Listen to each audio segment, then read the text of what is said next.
Today, we're looking into something pretty common, but also really intriguing.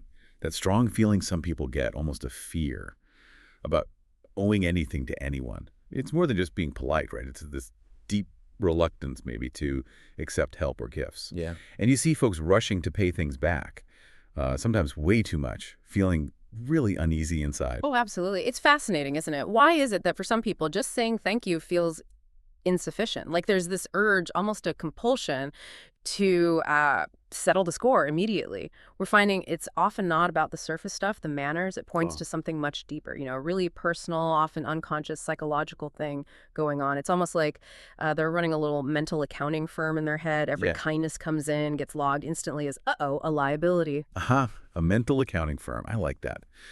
So, okay, let's dive in. When we start unpacking this really strong feeling about not wanting to be indebted, what's the first thing we usually find underneath? What's driving it? Well, our investigation suggests that a really significant driver can be this deep-seated fear, a fear of losing control, specifically within relationships. Losing control. How does that connect? It often seems to link back to early life. If, say, growing up, getting care or affection, whether that was stuff for, emotional support that often came with conditions, or maybe control, blame, emotional manipulation. Or perhaps a child was always expected to pay back somehow, perfect obedience, amazing grades, maybe just suppressing their own needs entirely. Ah, okay, so accepting help gets tangled up with a negative feeling. Exactly. It becomes intimately tied to feeling controlled or bound or even judged.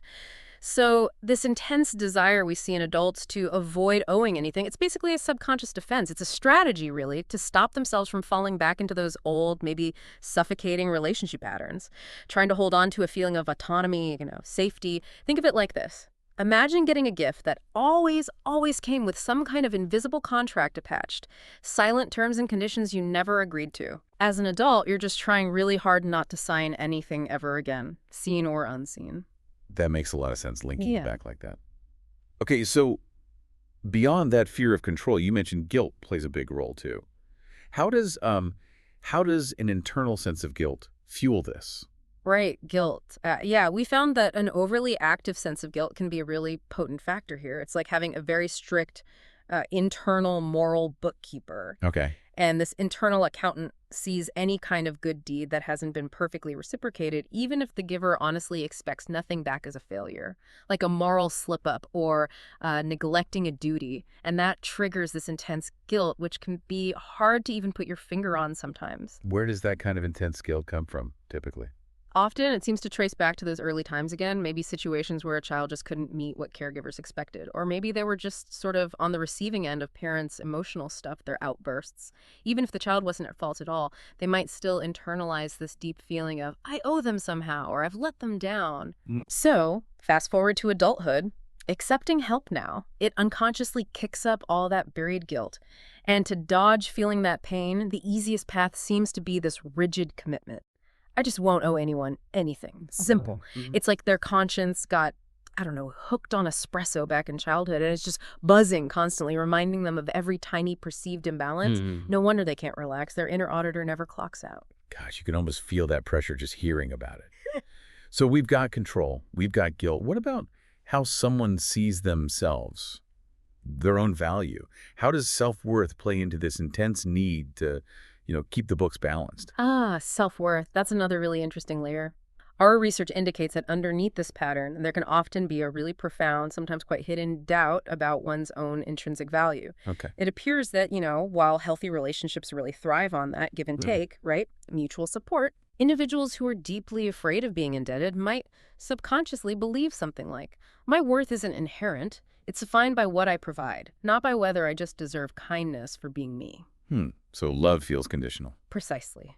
If those early experiences hammered home the idea that love or attention or just acceptance had to be earned, that it wasn't free, then accepting help later in life without immediately paying it back can feel like you're exposing some kind of personal flaw, a weakness or an insufficiency, like it proves you're not actually worthy of someone else's effort if there's no immediate payback. So the quick repayment isn't just about the other person. Not at all. It becomes a way to shore up their own self-esteem, to prove, maybe mostly to themselves, that they are worthy, that they can contribute. It helps them avoid that deep shame that might come with feeling like they're receiving. Well, to charity. They're basically running another mental ledger, aren't they? But this time, self-worth is the main currency. Any imbalance feels like a direct hit to their emotional bank account. You wonder if they calculate interest on that too. Like taking out a loan on your self-esteem every time someone's nice to you without immediate repayment. Okay, one more angle. What about just the basic human need we all have for, connection, for support, Yeah. especially when things are tough? How does that fit this pattern? That's a crucial piece, actually. What we're often seeing is a powerful denial, a denial of perfectly natural human dependency needs. That seems to be a significant force under the surface. Lyle of needing others. Yeah. I mean, we're fundamentally wired to rely on each other, right? Especially when we're vulnerable.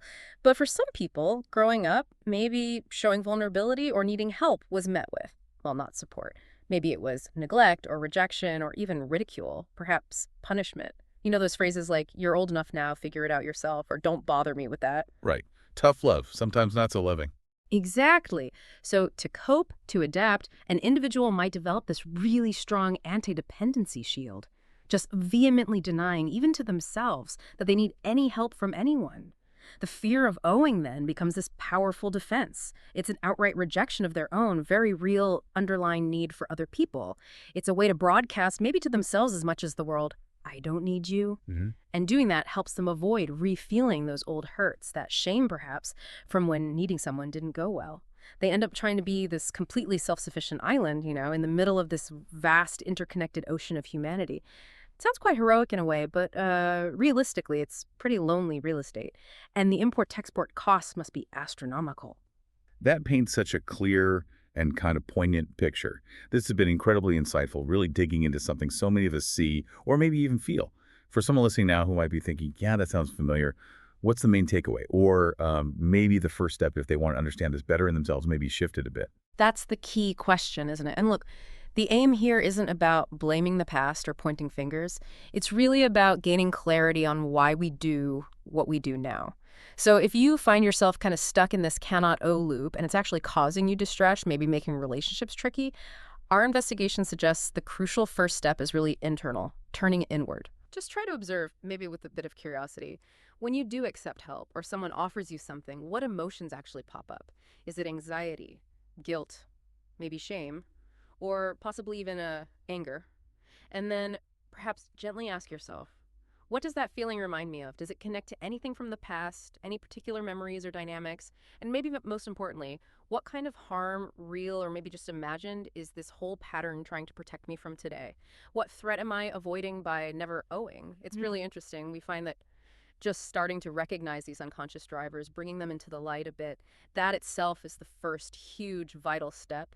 It starts to loosen the grip of those rigid patterns. It opens the door slowly to building relationships that feel more relaxed, more trusting, more genuinely back and forth, allowing yourself to be, moderately in debt sometimes, and really learning to trust that healthy connections have room for that flow, that give and take. Well, that's a process. It definitely takes time, and a good dose of self-compassion along the way. That's a really valuable perspective. Understanding, not judging, as the starting point. Powerful insights for all of us, really. As we wrap up this deep dive, any final thought to leave us with? Well, perhaps just this. Maybe the greatest debt we can ever truly pay isn't actually to other people. Maybe it's the debt we owe ourselves, the debt of allowing for real, genuine human connection in all its beautifully messy, give and take, reciprocal glory. A beautiful thought to end on. Thanks for joining us for this deep dive.